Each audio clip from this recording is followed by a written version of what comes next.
My producer challenged me to make all of these dishes in 1 hour. Can you believe it? Buffalo chicken style tacos, a pepperoni cheese ball dip, St. Louis style fried ravioli with a spicy tomato sauce, and I'm gonna be making spicy chicken nuggets with a sour cream dipping sauce. Hi, my name's Todd Coleman. I am the creative content director at the Spruce Eats, and today I'm gonna be making 4 easy game day snacks that just also happen to be keto friendly. Where's the timer? I got it. I'm gonna be your timer. So set the timer for 1 hour, and let's get to it.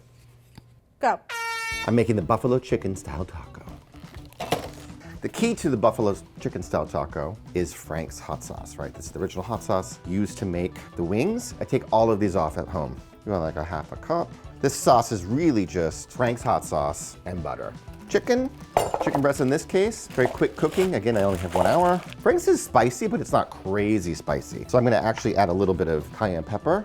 What I love about this type of sauce is it really is just like a classic French butter sauce. We have a base, which is the hot sauce, and the butter is just gonna emulsify into it. You can see it swirling. We're gonna add some garlic powder. That's why chicken tacos. So buffalo chicken's wings are great, but I think that my guests always like to be surprised. They expect to be surprised by what I'm making. So I've turned this classic game day snack into a taco that's gonna use cheese as the shells instead of the crunchy hard shell or a soft tortilla. Worcestershire, add a splash of vinegar just to open up the flavors. Check the consistency. We want it to be nappe, so it cooks the back of a spoon. Wow, that smells amazing. So I'm gonna pour some of it, mix. I'm gonna reserve some of it for after it cooks. I'm gonna add lots of black pepper, salt. Don't worry about the mess. Again, I am the food storm. Let's lay the chicken out in a single layer. This is looking great. So there's a little bit of extra sauce, but it's not too goopy. I'm gonna put more black pepper on just cause. Olive oil! It's on the counter. Way to freak out. Yeah! Olive oil for flavor, also oil conducts heat, so it's gonna help get it browner on top and sizzle. Now I'm going into the oven. 400 for 15 minutes. All right, so we're gonna make the taco shells. Again, they're not from tortillas, they're not a crunchy kind. We're just gonna use cheddar cheese. I'm gonna add some taco seasoning, okay? I often say, oh, I can make my own taco seasoning, but it just doesn't taste like it did when I was a kid from the El Paso Taco Kit. So like, I always like to buy it. I think they put secret things in there onto the cheese. That smells great. This smells like childhood to me. I used to always love taco night. So I'm gonna make a few little piles here. These are about 3 inches. I'm just freestyling it here. We'll see what happens. Keep them kind of far away from each other. Now I'm gonna go into the oven again for about 10 minutes. All right, the taco's in the oven. We're starting on the pepperoni football. Head to the fridge, grab my ingredients, grab me cream cheese, jalapenos, artichoke jalapeno dip, scallions.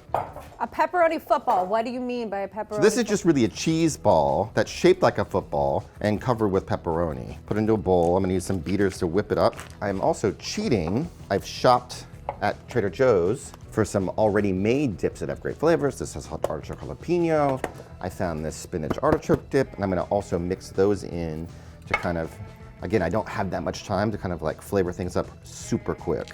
Get my cheating ingredients here, okay? I have at least 2 to 20 people coming over. Trader Joe's is great for sort of cheating like this. Start mixing it all up together.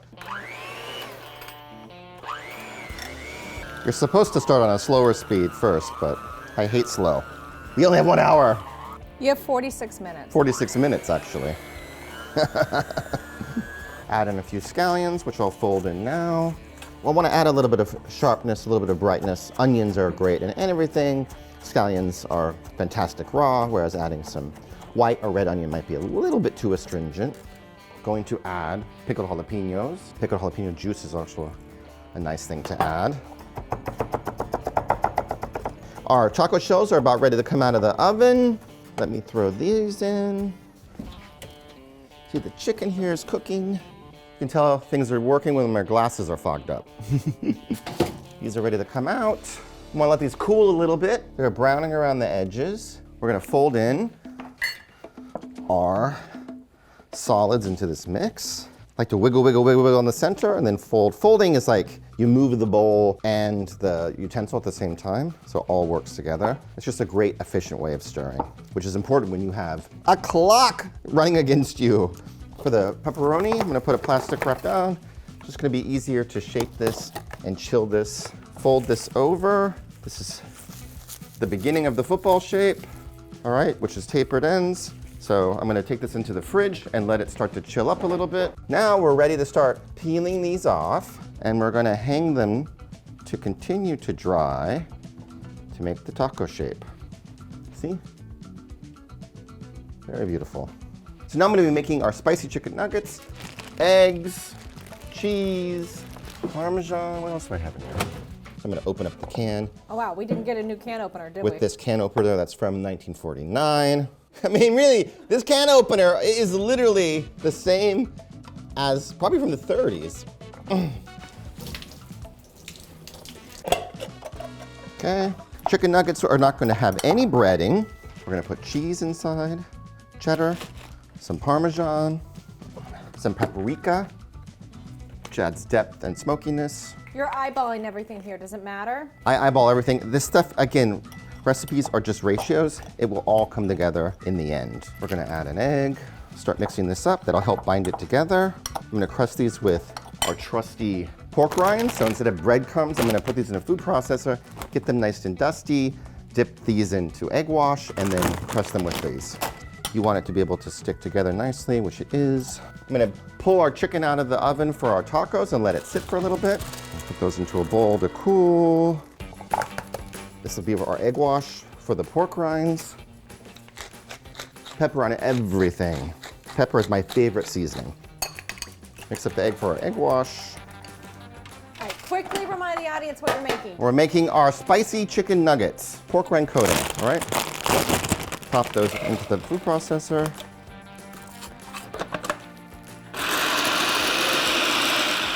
I think that's probably good. All right, so we're gonna start forming the nuggets and putting them into the oven. Todd, you have 30 minutes left. No problem.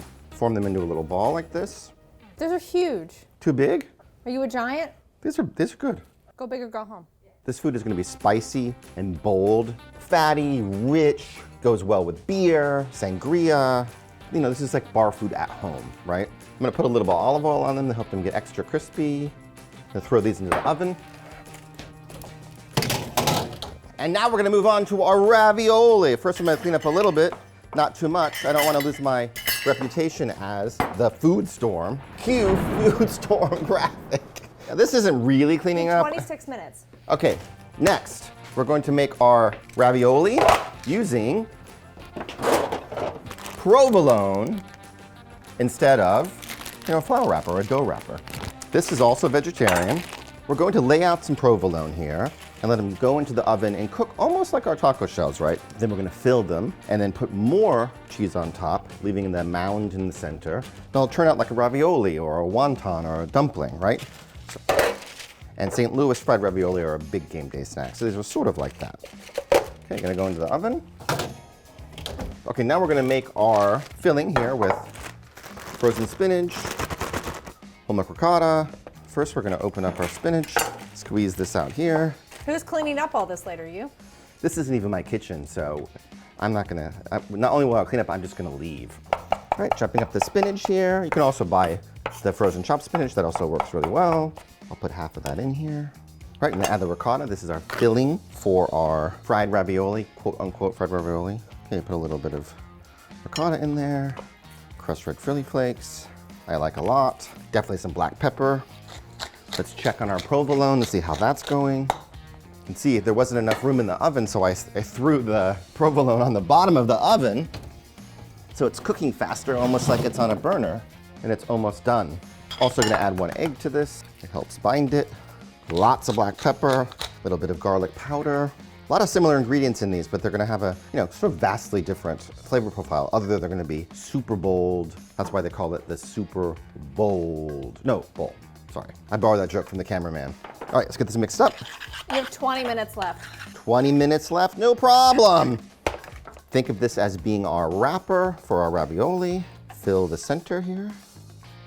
That looks fantastic. And then we're gonna lay our wrapper over the top, nestling it, you know, and it's gonna melt over the top, and the filling is gonna kind of shine through. Back into the oven. I think our other ones are ready to come out, because I've invented this new trick of cooking on the bottom of the oven. In fact, I'm gonna put our nuggets down there so they get nice and crispy on the bottom. Let's go ahead and fill here. So this is a traditional filling for an Italian-American style ravioli. The only difference here is I'm using provolone cheese mozzarella as sort of the wrapper. So we're gonna put our wrapper on top here. We're gonna be heating up some tomato sauce to dip these in, just kind of like the fried St. Louis style ravioli. Back into the oven. We only have 17 minutes left, can you believe it? No problem, let's go. I'm gonna shred up the chicken, starting with 2 forks. Shred, shred, shred, shred, shred. Where are your meat claws? Why don't you have meat claws? Meat claws? Meat claws, why don't you have any? Well, what I would normally do is this.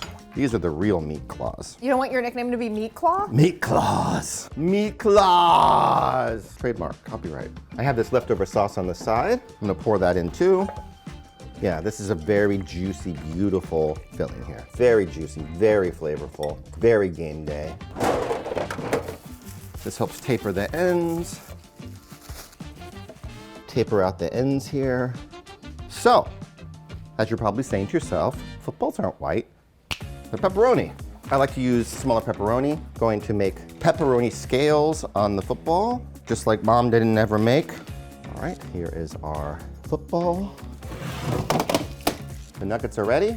You have like less than 9 minutes now. So, here we go for our laces. I have string cheese. How many laces are in a football? I have no idea. That's the center lace. He's eating the laces. All right, laces are done.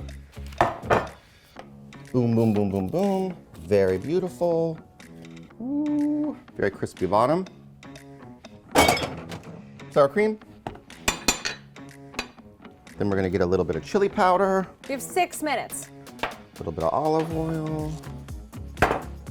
Chicken nuggets are ready. Making our tacos. We have a beautiful taco shell. We're going to fill it with some of our yummy filling. Beautiful, beautiful, beautiful, beautiful. Remember, we have that taco seasoning, like that traditional sort of taco kit flavor. All right, here we go. And remember, these are buffalo style chicken wings. So we're gonna be adding a little bit of, we're not gonna be adding salsa, we're gonna be adding a little bit of blue cheese dressing on these bad boys. All right. And some blue cheese crumbles. And if you are missing the carrot and celery sticks, you can borrow from our crudité. That feels like cheating. Now we're gonna do our ravioli. So I'm gonna heat up our sauce. You have 3 minutes. Try to get one that's sugar-free. Woo, look at those ravioli. You have 2.5 minutes. Here we go. Put a little Italian seasoning on them. You have 1:30. Sauce is slightly warm. You didn't make your own sauce for this? Nope. Here you go. Put a little bit of Italian seasoning on top, and here you go. How much time do I have left? You had exactly a minute left. 1 minute left. See, I had plenty of time left. Guys, I did this in 59 minutes. I still had a minute to go. I probably could have made 2 to 3 more dishes, right? Don't you think? So my 2 to 20 friends are about to show up. I have my pepperoni football cheese ball. Dip the crudité in there. This is gonna get destroyed. Looks great. We have buffalo style chicken tacos. Made our chicken nuggets, our spicy chicken nuggets. You can dip them if you want in my impromptu sour cream sauce. We got a ravioli here. The only difference in this, keto-friendly, cheese wrapper instead of dough. Really beautiful traditional Italian-American filling of spinach, ricotta, Parmesan egg, and crushed red chili flakes. Sugar-free tomato sauce to dip it into. There's some crudité, which I bought at the supermarket already cut up for me. I made 4 keto-friendly game day snacks in under an hour. Smash that like button. Let me know what you think about in the comments. Subscribe to the Spruce Eats for more of Todd, me, cooking everything in under 1 hour.